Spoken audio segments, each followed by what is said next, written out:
ചർച്ചയിൽ നമ്മളോടൊപ്പം RMO doctor Mohan Roy കൂടി ടെലിഫോൺ ലൈനിൽ ചേരുന്നുണ്ട്.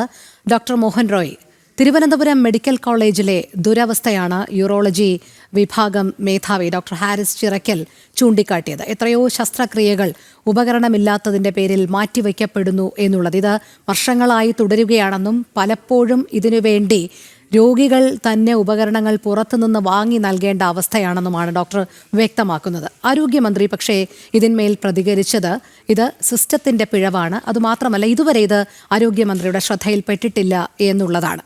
എന്തായാലും പൊതുസമൂഹവും ഡോക്ടർമാരുടെ സംഘടനയായ KGM-CTAയും ഒക്കെ ഡോക്ടർക്ക് പിന്തുണയുമായി രംഗത്ത് വന്നിട്ടുണ്ട്. എന്താണ് അവിടുത്തെ സാഹചര്യം എന്നുള്ളത് താങ്കൾക്ക് കൃത്യമായി തന്നെ അറിയാമല്ലോ, ഞങ്ങളോടൊപ്പം അത് പങ്കുവയ്ക്കാമോ?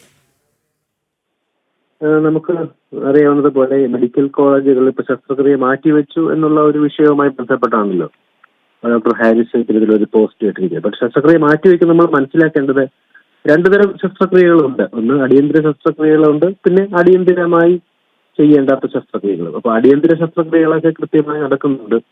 അടിയന്തരമല്ലാത്ത ശസ്ത്രക്രിയകൾ മാറ്റിവെക്കുന്നതിന് പല കാരണങ്ങളുണ്ട്. അതിൽ ചിലപ്പോൾ നമ്മൾ ഈ പറയുന്ന സർജറി തിയേറ്ററുകൾ എത്ര മണിവരെയാണ് പ്രവർത്തിക്കുന്നത്, അവിടെ ഇപ്പോൾ അടിയന്തര ശസ്ത്രക്രിയകൾ കഴിഞ്ഞു കഴിഞ്ഞപ്പോൾ പല ഡിപ്പാർട്ട്മെന്റുകളും അടിയന്തര ശസ്ത്രക്രിയകൾ മറ്റ് തിയേറ്ററുകൾ നടത്തുന്ന ഡിപ്പാർട്ട്മെന്റുകളുണ്ട്. പക്ഷെ അങ്ങനെയാണെങ്കിൽ ഈ അടിയന്തര ശസ്ത്രക്രിയകൾ കഴിഞ്ഞു കഴിയുമ്പോൾ അതിന്റെ ടൈം, ആൾക്കാരുടെ അവൈലബിലിറ്റി, അത്തരം ഘടകങ്ങളുണ്ട്. പിന്നെ നമുക്ക് ചില കേസസ് ഇലക്റ്റീവായിട്ട് കുറച്ച് കഴിഞ്ഞ് ചെയ്യാൻ മതി എന്ന് പറയും. നമ്മളിപ്പോൾ യൂറോളജിയിൽ തന്നെയാണ് ഈ പ്രശ്നങ്ങളുള്ളത് കൊണ്ട് എന്നത് തന്നെ ഇതുമായി ബന്ധപ്പെട്ടുള്ള ചില കണക്കുകൾ ഞാനൊന്ന് ശേഖരിക്കുകയുണ്ട്. അതിൽ കഴിഞ്ഞ വർഷം ഏകദേശം യൂറോളജിയിൽ നടന്നിരിക്കുന്ന ശസ്ത്രക്രിയകൾ ഏകദേശം ഒരു 2900 ശസ്ത്രക്രിയകളാണ്. അതായത് ഈ വർഷം മെയ് വരെ 1300ഓളം. നമ്മളത് മെയ് ജൂൺ ഒരു 1400 ആയിക്കഴിഞ്ഞാൽ കഴിഞ്ഞ വർഷത്തെ 2800 നടക്കുമെന്ന് നമുക്ക് പ്രൊജക്ട് ചെയ്യും. പിന്നെ കഴിഞ്ഞ മെയ് മാസത്തിൽ ഏകദേശം ഒരു 312ഓളം ശസ്ത്രക്രിയകൾ, അതായത് നമ്മളൊരു 30 ദിവസത്തെ ഒരു കണക്ക് വെച്ചാൽ 10ഓളം ശസ്ത്രക്രിയകൾ നടന്നിട്ടുണ്ടെന്ന. ജൂണില് ഈ കഴിഞ്ഞ 25 വരെയുള്ള കണക്കുകളാണ് ലഭ്യമായിട്ടുള്ളത്. അതിലൊരു 242 ശസ്ത്രക്രിയകൾ ദിവസം, ഒരു 280 10 ശസ്ത്രക്രിയകൾ വെച്ച് നടക്കുന്നതായിട്ടാണ് കണക്കുകൾ കാണിക്കുന്നത്.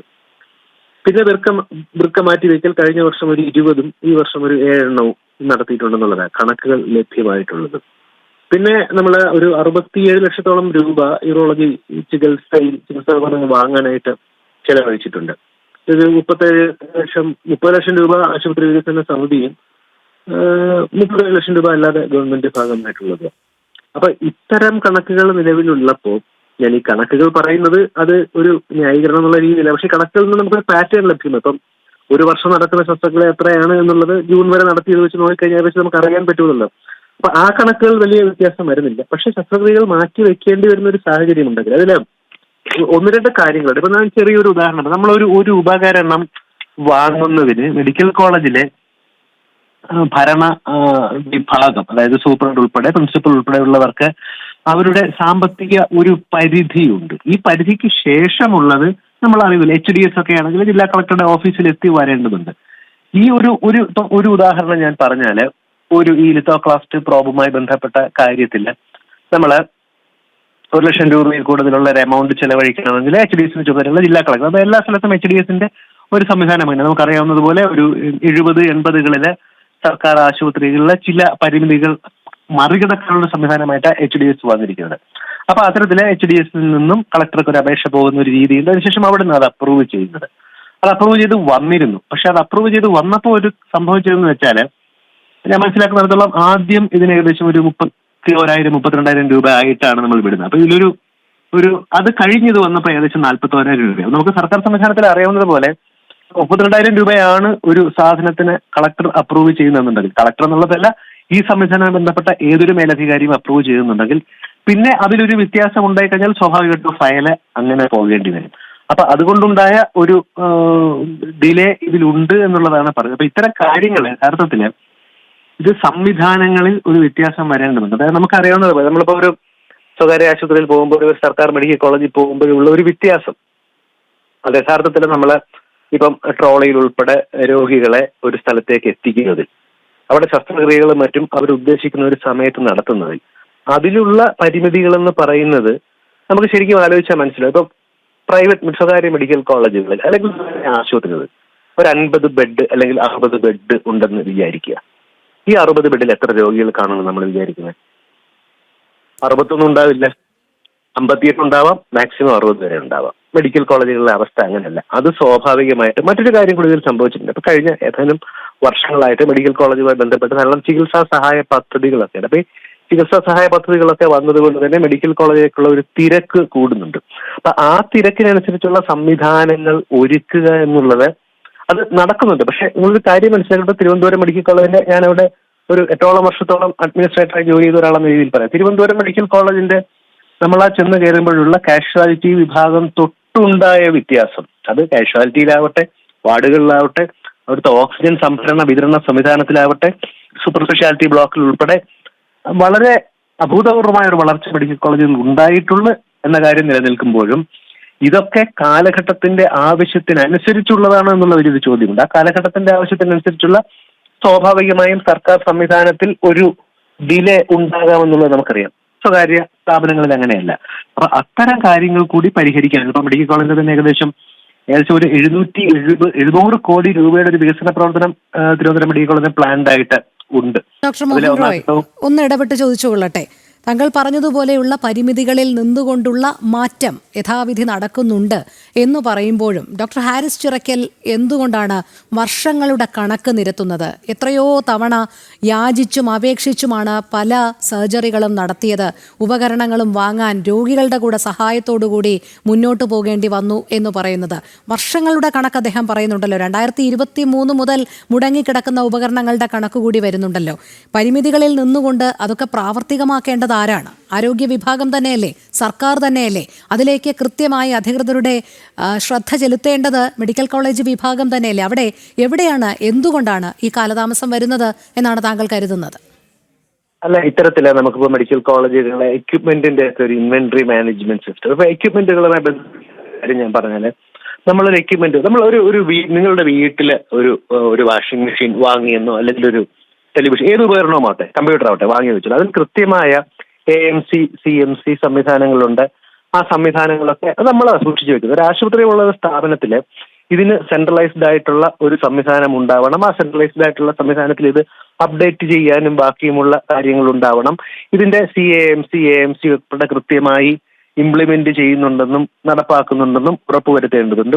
പിന്നെ നമ്മൾ ഈ പറഞ്ഞ ഒരു ആന്റിസിപ്പേറ്റ്, ഇപ്പൊ ഡോക്ടർ ഹാരിസ് പറഞ്ഞ കാര്യത്തിൽ തന്നെ ഒരു മാസമാകുമ്പോൾ ഈ ഒരു പ്രോബിനെ ആന്റിസിപ്പേറ്ററി ആയിട്ടാണ് ചില കാര്യങ്ങൾ ചെയ്യുന്നതെന്ന് അദ്ദേഹം സൂചിപ്പിച്ചിട്ടുണ്ട്. അത് കൃത്യമായി അങ്ങനെ തന്നെ.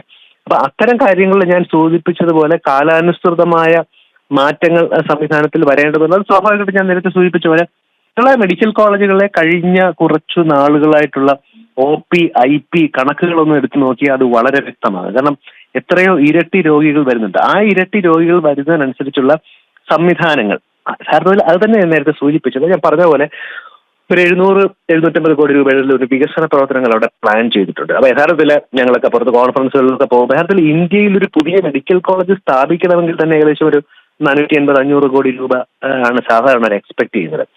എന്നിരിക്കെ എക്സിസ്റ്റിംഗ് ആയ ഇത്രയും സംവിധാനങ്ങളുള്ള ഒരു മെഡിക്കൽ കോളേജിലേക്ക് 700 കോടി രൂപയോളം പമ്പ് ചെയ്യാനുള്ള ഒരു സംവിധാനം അവിടെ ഉണ്ട്. പക്ഷെ ഇത് നമ്മൾ പറഞ്ഞതുപോലെ സമയബന്ധിതമായി പെട്ടെന്ന് പണി തീർക്കാനുള്ള പല സംഭവങ്ങളും ഏകോപിപ്പിച്ച് നടക്കേണ്ടതുണ്ട്.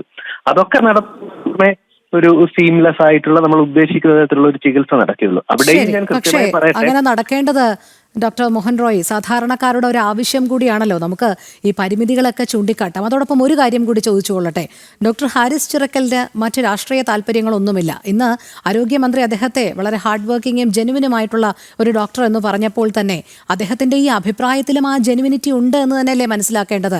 അതുകൂടി താങ്കൾക്ക്, അദ്ദേഹത്തിന് ഒരു ഐക്യദാർഢ്യം കൂടി താങ്കൾക്ക് ഈ അവസരത്തിൽ പറയാൻ കഴിയുകയില്ലേ? മറ്റെല്ലാ ഡോക്ടർമാരും അദ്ദേഹത്തിനോട് പിന്തുണ പ്രഖ്യാപിച്ചിട്ടുണ്ട്. ഇവിടെ RMO എന്നുള്ള രീതിയിൽ അദ്ദേഹത്തിന്റെ വാക്കുകൾക്ക് താങ്കൾ എത്രമാത്രം വില കൽപ്പിക്കുന്നുണ്ട് എന്നുകൂടി അറിയണം എന്നുണ്ട്. എനിക്ക് തോന്നുന്നു അതിൽ ചെറിയൊരു ക്ലാരിഫിക്കേഷൻ ആവശ്യമാണ്. മാഡം എന്നോട് സംസാരിക്കുന്നത് ഞാനാണ് ഇപ്പോഴും മെഡിക്കൽ കോളേജ് RMO എന്ന തരത്തിലാണെന്ന് തോന്നുന്നു. ഞാൻ ഇപ്പോ തിരുവനന്തപുരം മെഡിക്കൽ കോളേജ് RMO അല്ല. ഞാൻ ഒരു വർഷം മുമ്പ് ഞാൻ കൊല്ലം മെഡിക്കൽ കോളേജിൽ സൈക്യാട്രി വിഭാഗ മേധാവി മാത്രമായിട്ടാണ് ജോലി ചെയ്ത്. ഞാൻ തിരുവനന്തപുരം മെഡിക്കൽ കോളേജിൽ RMO അല്ല. പക്ഷേ ഡോക്ടർ ഹാരിസ് ഫസൽ എന്ന് പറയുന്നത് എനിക്ക് പഠിക്കുന്ന കാലം തൊട്ട് തന്നെ അറിയാവുന്ന എൻ്റെ ഒരു സുഹൃത്തു കൂടിയാണ്.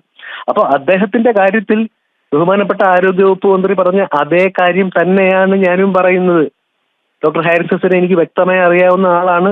ഞാൻ തിരുവനന്തപുരം മെഡിക്കൽ കോളേജിൽ ഉണ്ടായിരുന്നപ്പോൾ പല കാര്യങ്ങൾക്കും പല രോഗികളുടെ കാര്യത്തിലും അദ്ദേഹത്തിനെ വിളിക്കുകയും അദ്ദേഹത്തിന്റെ പോസിറ്റീവായ ഫീഡ്ബാക്ക് ഡോക്ടർ ഹാരിസസിന്റെ ഭാഗത്തുനിന്നും പല രോഗികളുടെ ഭാഗത്തുനിന്നും എനിക്ക് കിട്ടിയിട്ടുണ്ട്. ബഹുമാനപ്പെട്ട ആരോഗ്യവകുപ്പ് അവർ പറഞ്ഞ അതേ കാര്യം തന്നെയാണ് ഇത് പറയുന്നത്. അവിടെയാണ് ഞാൻ പറഞ്ഞത്, മെഡിക്കൽ കോളേജുകളിലും മറ്റ് സർക്കാർ സ്ഥാപനങ്ങളിലും യഥാർത്ഥത്തിൽ കാലാനുസൃതമായി ഉണ്ടായിരിക്കുന്ന രോഗികളുടെ തിരക്കിനെ കൂടി ഉൾക്കൊണ്ടുകൊണ്ടുള്ള ഒരു സംവിധാനം ഉണ്ടാകേണ്ടതുണ്ട്. ഞാനൊന്ന് ചോദിക്കട്ടെ, നമ്മുടെ നാട്ടിലുള്ള പൊതു ഗതാഗത സംവിധാനങ്ങൾ ഉൾപ്പെടെ പൊതുജനങ്ങൾക്ക് ആവശ്യമായ സംവിധാനങ്ങൾ ഉൾപ്പെടെ കാലാനുസൃതമായി പരിഷ്കരിക്കപ്പെടുന്നുണ്ട് എന്ന് നമ്മൾ വിശ്വസിക്കപ്പെടുന്നുണ്ടോ? ഹൈവേ പദ്ധതികളുണ്ട്, റോഡുമായി ബന്ധപ്പെട്ട വികസന പദ്ധതികൾ, എന്ത് സംവിധാനമാണെങ്കിലും കാലാനുസൃതമായി ജനോപകാരപ്രദമായി മാറ്റേണ്ടതാണ് എന്നുള്ള കാര്യത്തിന്റെ ഒരു ഓർമ്മപ്പെടുത്തലാണ് ഡോക്ടർ ഹാരിസൺ നടത്തിയിരിക്കുന്നത്. അതുകൊണ്ട് തന്നെയാണ് ആരോഗ്യവകുപ്പ് ഉൾപ്പെടെയുള്ളവർ ആ വിഷയത്തെ അങ്ങനെ കണ്ടത്.